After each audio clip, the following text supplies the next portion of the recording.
शाम का समय था। सूरज धीरे धीरे पहाड़ियों के पीछे छिप रहा था। गांव की कच्ची गलियों में गायों की घंटियों की आवाज गूंज रही थी। हवा में मिट्टी और धुएं की मिली-जुली खुशबू थी। गांव के बाहर बहने वाली छोटी नदी के किनारे एक पुराना पीपल का पेड़ खड़ा था। उसी पेड़ के नीचे बैठे थे करण और दीपक।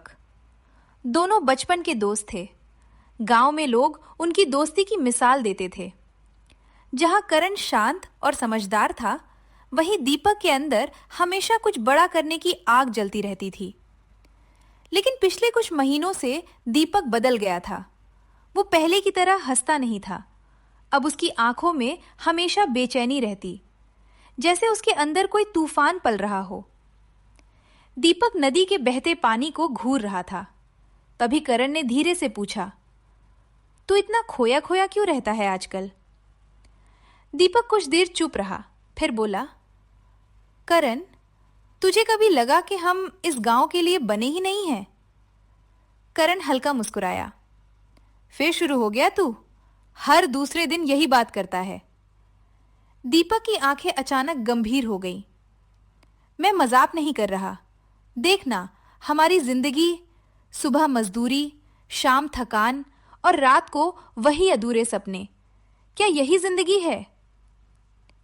करण शांत आवाज में बोला, हर आदमी अमीर बनने के लिए पैदा नहीं होता दीपक। लेकिन कोई गरीब मरना भी तो नहीं चाहता। दीपक की आवाज तेज हो गई। तुझे पता है कल चौपाल में क्या हुआ? चौधरी के बेटे ने सबके सामने कहा कि गरीब आदमी की औकात बस दूसरों के खेतों में काम करने की होती है। करण ने उसकी तरफ देखा। लोग क्या कहते हैं उससे फर्क पड़ना बंद कर दे। दीपक करवाहट से हंस पड़ा। फर्क पड़ता है करण, बहुत पड़ता है। जब लोग तुझे इंसान नहीं समझते ना, तब अंदर कुछ टूटने लगता है। हवा अचानक तेज चलने लगी। दीपक धीरे से बोला, मैंने गरीबी बहुत करीब से देखी है। बचपन में माँ दूसरों के घर बर्तन मांजती थी। कई रातें ऐसी थी जब हम दोनों बिना खाना खाए सोते थे। गांव वाले दया तो करते थे, लेकिन इज्जत नहीं। करण की आंखें भर आईं। लेकिन हर कोई ऐसा नहीं है। हाँ, तू है। दीपक पहली बार हल्का मुस्कुराया। अगर तू ना होता ना, तो शायद मैं कब का टूट चुका होता। करण ने उसके कंधे पर हाथ रखा। तू अकेला नहीं है। दीपक कुछ पल चुप रहा, फिर दूर सड़क पर नजरें टिक गईं। उसी समय गांव के बाहर से एक बड़ी काली गाड़ी धूल उड़ाती हुई निकली। दीपक उसे लगातार देखता रहा। देखा तूने? क्या? पैसा। करण समझ नहीं पाया। दीपक बोला, ऐसी गाड़ियों में बैठने वालों को कोई नीचा नहीं दिखाता। लोग खुद रास्ता छोड़ देते हैं। करण धीरे से बोला, हर अमीर आदमी खुश नहीं होता। दीपक हंसा, लेकिन उसकी हंसी में दर्द था। ये बात गरीबों को समझाने के लिए बनाई गई है। कुछ देर दोनों चुप रहे। फिर दीपक बोला, एक दिन मैं इतना बड़ा आदमी बनूंगा कि यही लोग मेरे सामने सिर झुकाएंगे। करण ने उसकी आंखों में देखा।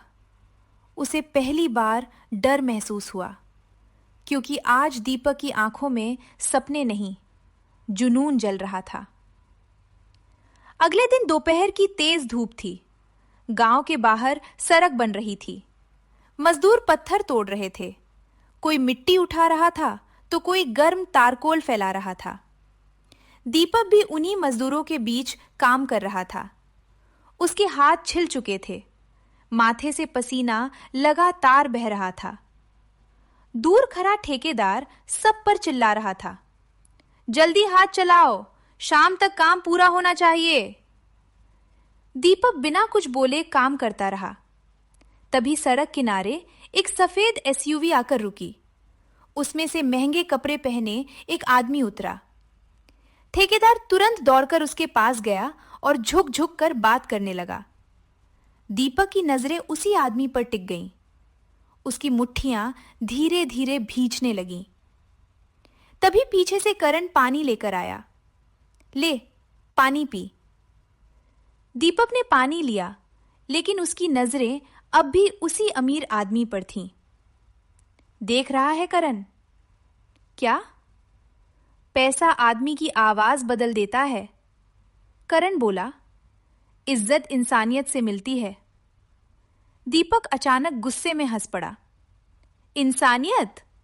गरीब आदमी की इंसानियत कोई नहीं देखता, लोग सिर्फ उसकी फटी जेब देखते हैं। करण अब थोड़ा परेशान हो गया। तू पहले ऐसा नहीं था। दीपक की आवाज भारी हो गई। दुनिया ने बदल दिया मुझे। शाम को दोनों फिर पीपल के पेड़ के नीचे बैठे थे, लेकिन आज उनके बीच अजीब खामोशी थी। कुछ देर बाद करण बोला, तू जितना गुस्सा दुनिया से है ना, उससे ज्यादा खुद से है। दीपक उसकी तरफ देखने लगा। करण आगे बोला, तुझे लगता है तू गरीब पैदा हुआ इसलिए जिंदगी ने तेरे साथ अन्याय किया? दीपक की आंखों में आग उतर आई। गलत सोचता हूं क्या? हां, क्योंकि गरीब होना गुनाह नहीं। दीपक अचानक खड़ा हो गया। लेकिन गरीब रहना मजबूरी है। करण भी खड़ा हो गया। तो क्या करेगा तू? सबको नफरत करेगा? दीपक की आवाज कांप रही थी। मैं बस इतना करूंगा कि एक दिन इस गांव को पीछे छोड़ दूंगा। करण चौंक गया। मतलब मैं यहां नहीं रुकूंगा। हवा में अचानक सन्नाटा फैल गया। करण धीरे से बोला, शहर बदल सकता है इंसान को। दीपक की आंखों में अजीब चमक थी। बस अब बदलना ही चाहता हूं। उस रात पहली बार करण को लगा, शायद उसका दोस्त उससे दूर जा रहा है। रात का समय था। करण के घर में चूल्हे पर रोटियां बन रही थीं। उसकी मां सरस्वती देवी थाली लगा रही थीं। वो दीपक को अपने बेटे जैसा मानती थी, लेकिन आज दीपक काफी देर तक नहीं आया। करण चुपचाप आंगन में बैठा था। तभी दरवाजा खुला और दीपक अंदर आया। उसका चेहरा थका हुआ था, आंखों में बेचैनी थी। दीपक चुपचाप बैठ गया। खाना खाते समय भी वो खोया हुआ लग रहा था। कुछ देर बाद सरस्वती देवी ने प्यार से पूछा, क्या बात है? कई दिनों से तू बहुत परेशान दिख रहा है। दीपक हल्का मुस्कुराया। कुछ नहीं मां, बस जिंदगी से थक गया हूं। उन्होंने उसके सिर पर हाथ फेरा। गरीबी इंसान को थकाती जरूर है बेटा, लेकिन दिल खराब नहीं करना चाहिए। दीपक की आंखें भर आईं। धीरे से बोला, अगर मेरी मां होती ना, तो शायद ऐसे ही समझाती।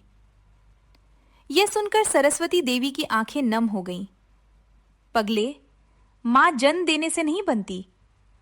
करण मुस्कुरा दिया, लेकिन दीपक की आंखों में अब भी बेचैनी थी। उस रात खाना खाने के बाद दोनों दोस्त बाहर निकल आए। गांव में सन्नाटा था। दूर कहीं कुत्तों के भौंकने की आवाज आ रही थी। चलते चलते दीपक अचानक बोला, करण, अगर मैं एक दिन यहां से चला जाऊं तो? करण रुक गया। फिर वही बात? जवाब दे। करण कुछ पल चुप रहा। मैं रोकने की कोशिश करूंगा। दीपक हल्का हंसा। और अगर ना रुका तो? करण की आवाज भारी हो गई। तो शायद जिंदगी भर इंतजार करूंगा। दीपक की आंखें एक पल के लिए नम हो गईं, लेकिन अगली ही पल वो फिर कठोर हो गया। इंतजार मत करना। क्यों? क्योंकि मैं वापस नहीं आऊंगा। करण गुस्से में बोला, तू पागल हो गया है? दीपक की आवाज भी ऊंची हो गई। नहीं, बस अब गरीब रहकर मरना नहीं चाहता।